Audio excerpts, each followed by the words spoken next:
आप सभी का चांद सर की यूट्यूब क्लासेस में स्वागत है। मित्रों, आज का विषय बहुत ही व्यापक है। गांधी विचारधारा, असहयोग आंदोलन।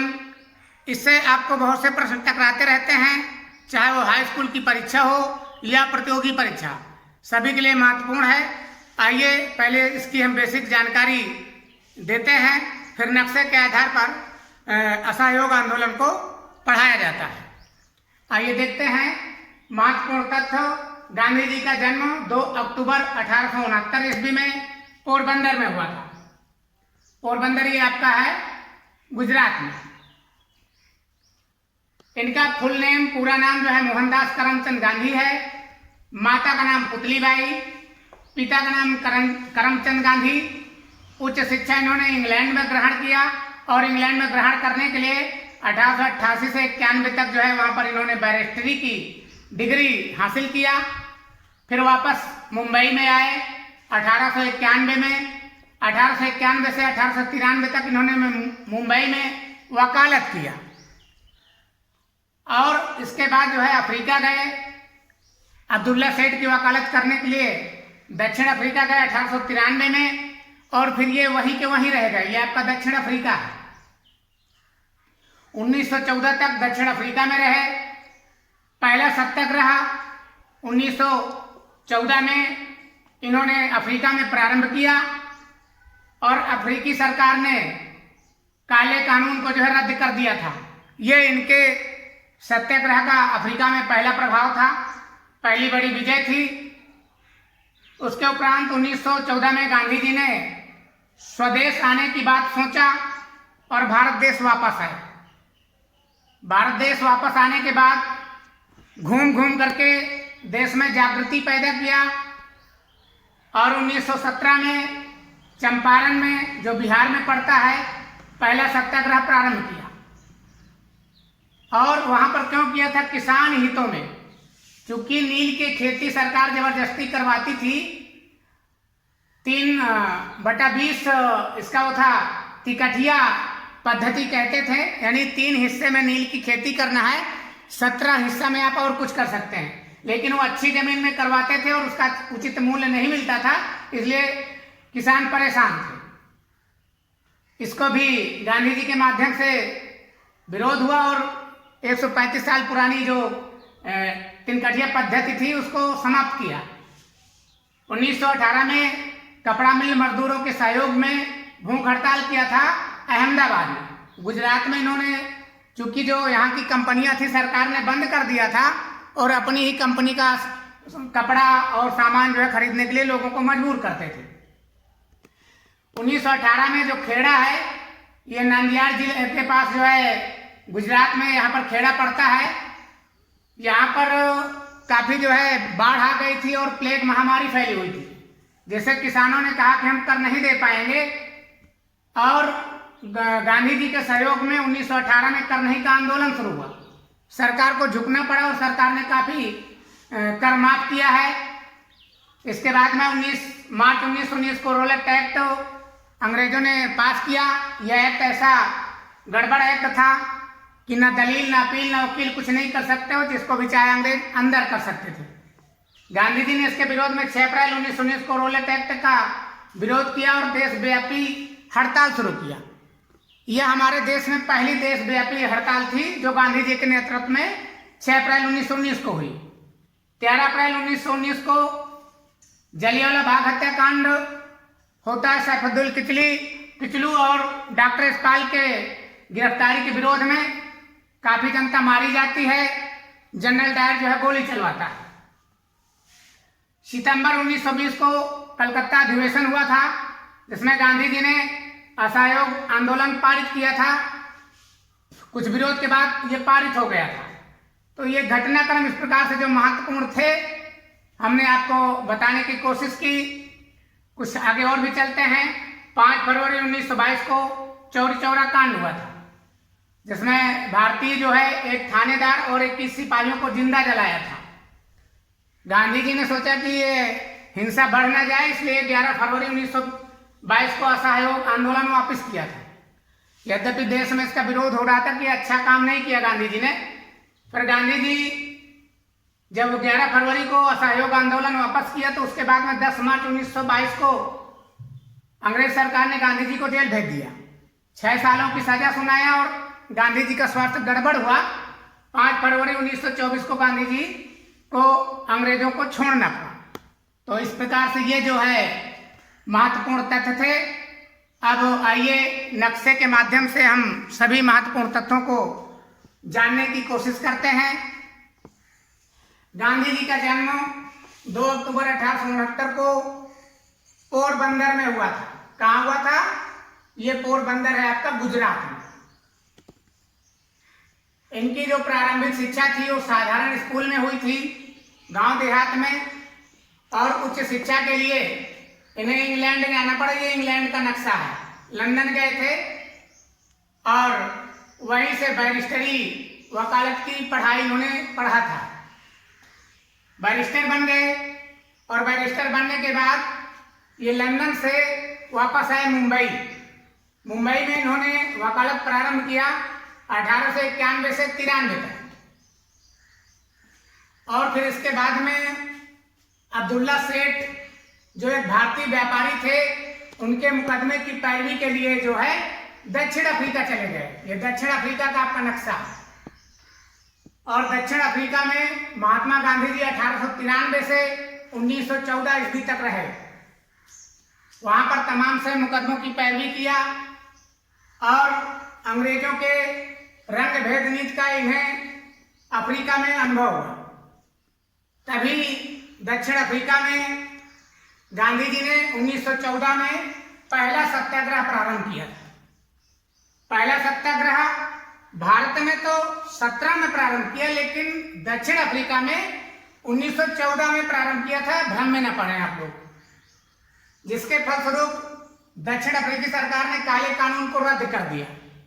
ये गांधी जी के लिए पहली बड़ी विजय थी, वो भी किसी विदेश में। फिर 1914 में गांधी जी ने मन बनाया कि हम भारत लौट आए। पराधीन भारत को स्वतंत्र कराने का बीड़ा इन्होंने उठाया। जगह जगह लोगों में जागृति पैदा किया। तो गांधी जी का विचार बना कि जब मैं अफ्रीका में अंग्रेजों से अपनी बात रखा और मेरी बात मानी गई, तो भारत में भी मेरी बात मानी जाएगी और सत्य का आग्रह करके हम भारत में भी अपनी बात मनवाएंगे और अंग्रेजों को देश से भगाएंगे। यह सोचकर गांधी जी 1914 में भारत आए। तो कभी कभी प्रश्न आ जाता है कि गांधी जी अफ्रीका से भारत कब आए? 1914 में आए। गांधी जी उच्च शिक्षा के लिए लंदन कब गए? तो आप उत्तर दे सकते हैं कि 1888 में गए।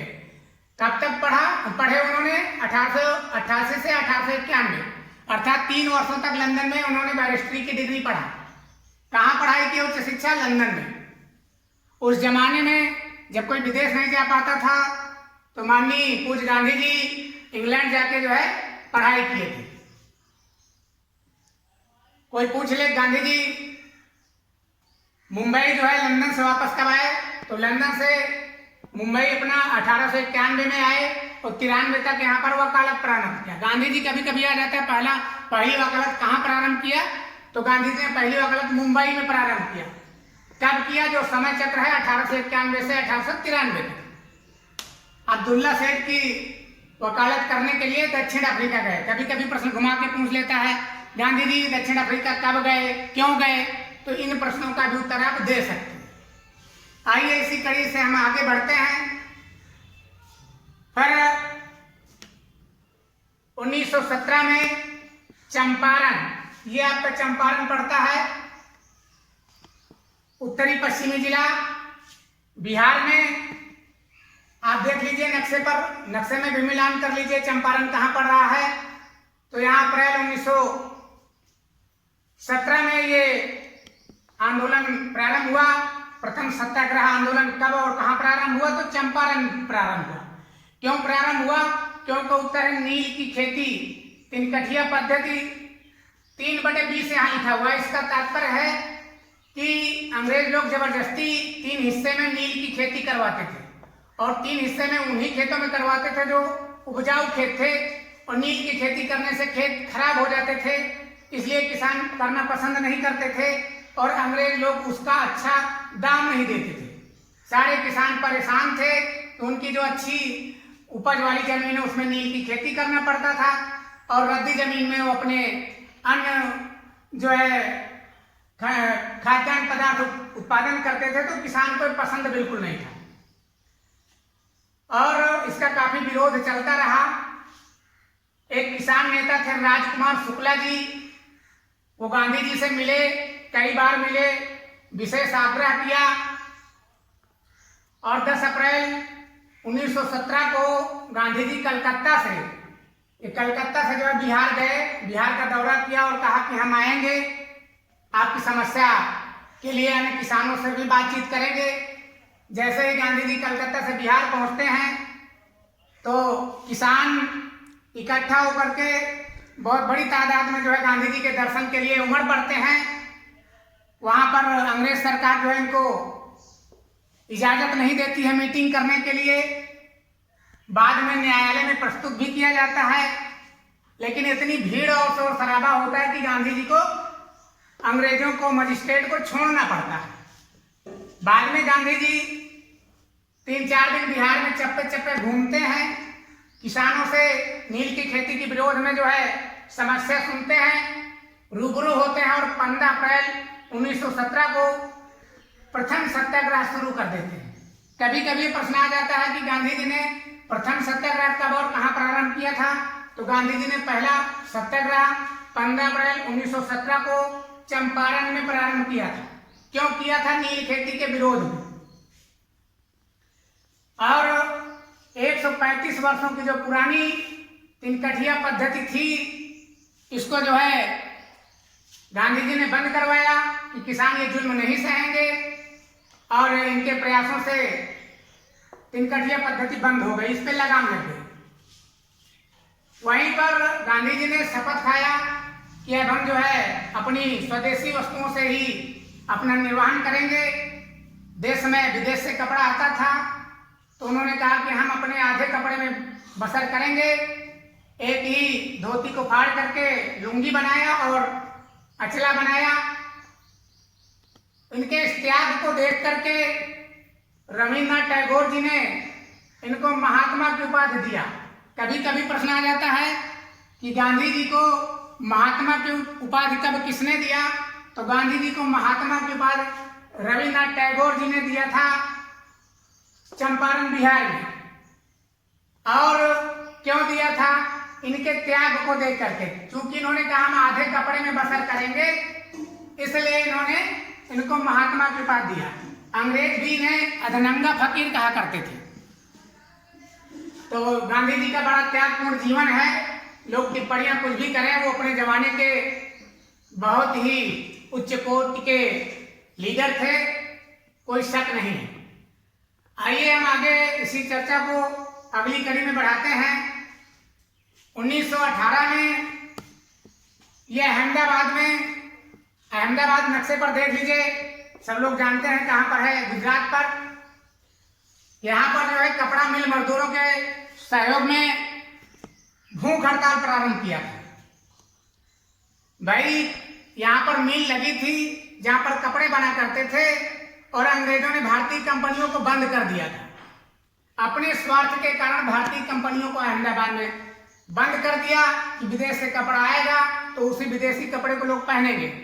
गांधी जी ने देखा कि यहाँ के जो मजदूर थे वो जो है अब बेरोजगार हो गए हैं, उनके सामने रोजी रोटी की बड़ी दिक्कत है। उन्होंने भूख हड़ताल प्रारंभ कर दिया और काफी जनता ने सहयोग किया।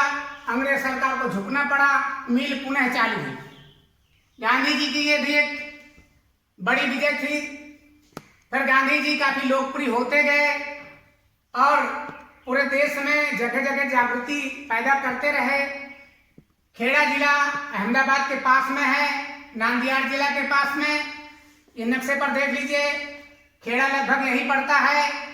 और खेड़ा में भी 1918 में गांधी जी ने किसान, वहां पर जो फसल खराब हो गई थी, बहुत ज्यादा बाढ़ आ गया था, प्लेग महामारी